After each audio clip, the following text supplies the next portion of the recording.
చేగుంట మండల కేంద్రంలోని గ్రామ పంచాయతీ కార్యాలయంలో తెలంగాణ రాష్ట్ర ఆవిర్భావ దినోత్సవ వేడుకలను స్థానిక సర్పంచుల ఫోరం మండల అధ్యక్షులు స్రవంతి సతీష్ ఆధ్వర్యంలో ఘనంగా నిర్వహించారు. ఈ సందర్భంగా సర్పంచ్ సండ్రుగు స్రవంతి సతీష్ జాతీయ జెండాను ఆవిష్కరించి అమరవీరుల త్యాగాల ఫలంగా సిద్ధించిన స్వరాష్ట్రం ప్రజలందరికీ ఆవిర్భావ దినోత్సవ శుభాకాంక్షలు తెలిపారు. తెలంగాణ సంస్కృతికి ప్రతీకలైన బతుకమ్మ, బోనాలు వంటి పండుగలను మనం ఘనంగా జరుపుకుంటున్నామని, భవిష్యత్తులో రాష్ట్రం మరింత అభివృద్ధి చెందాలని, ప్రజలందరూ సుఖ సంతోషాలతో విలసిల్లాలని ఆమె ఆకాంక్షించారు. అనంతరం ఉప సర్పంచ్ మొహమ్మద్ రఫీ మాట్లాడుతూ సమైక్యాంధ్ర పాలనలో కరెంటు, సాగునీరు లేక అల్లాడిన తెలంగాణ ఉద్యమ పోరాటంతో మరియు రాష్ట్రాన్ని ఇచ్చిన సోనియమ్మ చొరవతో నేడు 24 గంటల విద్యుత్, పుష్కలమైన నీటితో ప్రగతి పథంలో దూసుకుపోతుందన్నారు. రాబోయే రోజుల్లో రాష్ట్రం అప్పుల ముప్పు నుంచి తప్పించుకుని నిరుద్యోగులకు మరిన్ని ఉద్యోగ అవకాశాలు కల్పిస్తూ లాభదాయకమైన తెలంగాణగా రూపాంతరం చెందాలన్నారు.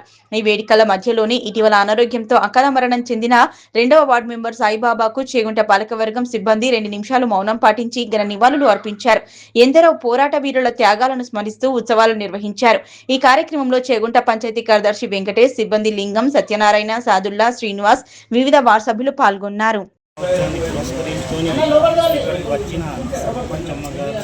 మరియు వార్డు అన్నదమ్ములు మరియు పత్రికా విలేకరులు, గ్రామస్తులు మరియు గ్రామ పంచాయతీ కార్మికులకు మరి అందరికీ నా హృదయపూర్వక నమస్కారములు.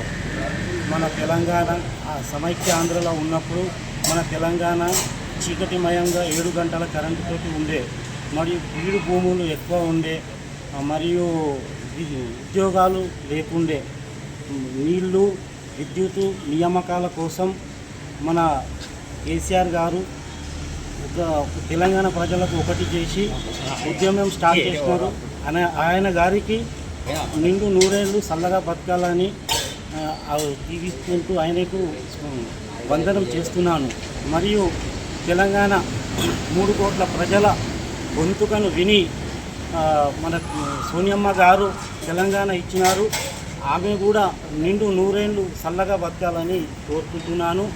మరియు ఇవాళ చూసుకుంటే మంచి కరెంటు ఉన్నది, 24 గంటల కరెంటు ఉన్నది. తెలంగాణలో మంచి నీళ్లు ఉన్నాయి, మంచి బాగా పంటలు పండుతున్నాయి. ఉద్యోగాలు కూడా కొంతమందికి దొరుకుతున్నాయి, ఇంకా చాలామందికి ఉద్యోగాలు దొరకాలి, ఇంకా ఎక్కువ ఉద్యోగాలు దొరకాలి. మరియు ఇంకా నీళ్లు అందని ప్రాంతాలకు నీళ్లు అందాలి.